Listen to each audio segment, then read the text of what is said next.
రాజమహేంద్రవరం తిలక్ రోడ్లో వేంచేసుకున్న శ్రీ షిరిడి సాయి రామ మందిరం వద్ద గణపతి నవరాత్రి మహోత్సవాలు ఘనంగా ప్రారంభమయ్యాయి. మాజీ ఎమ్మెల్సీ ఆలయ కమిటీ అధ్యక్షుడు ఆదిరెడ్డి అప్పారావు గణనాథుని దర్శించుకుని ప్రత్యేక పూజలు నిర్వహించారు. స్వామివారికి ఉదయం నుండి ప్రత్యేక పూజలు, అభిషేకాలు నిర్వహించారు.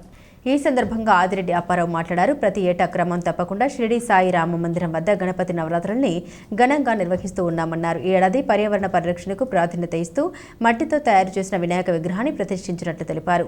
9 రోజుల పాటు ప్రత్యేక పూజలు, హోమాలు జరుగుతాయన్నారు. ఆ విఘ్నేశ్వరుడు ప్రజల విఘ్నాలు తొలగించి సుఖశాంతులు, ఆరోగ్యంతో ఉండేలా దీవించాలని ప్రార్థించామన్నారు. హోమాల్లో పాల్గొనదలిచిన భక్తులు ముందుగా ఆలయంలో పేర్లు నమోదు చేసుకుంటే స్వయం చేసుకునేందుకు ఆలయ కమిటీ అవకాశం కల్పిస్తోందన్నారు. ప్రజలందరూ స్వామివారి దర్శించుకుని తీర్థ ప్రసాదాలు స్వీకరించాలని విజ్ఞప్తి చేశారు.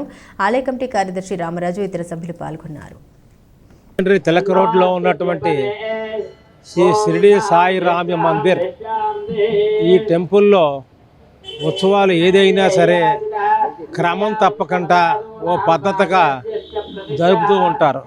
ఈ రోజున విఘ్నేశ్వరుడు పూజ అంటే దేశవ్యాప్తంగా జరుపుకునే పూజ విఘ్నేశ్వరుడి పూజ. ఏ విఘ్నాలు లేకుండా ఈ ప్రజలందరినీ కూడా కాపాడు స్వామి అని ప్రతి ఒక్కరూ కూడా ఆబాల గోపాలం ఈ విఘ్నేశ్వరుడిని వేడుకోవడం జరుగుద్ది. ఇక్కడ కూడా మాకు ఈ గుళ్ళో పూజలు జరుపుతూ హోమాలు ఎన్ని రోజులు 9 రోజులు ఇక్కడ హోమాలు జరుగుతాయి. ఆ హోమంలో పాల్గొనే వాళ్ళు పేర్లు ఇస్తే వాళ్ళు పూజ స్వయంగా చేసుకోవచ్చు.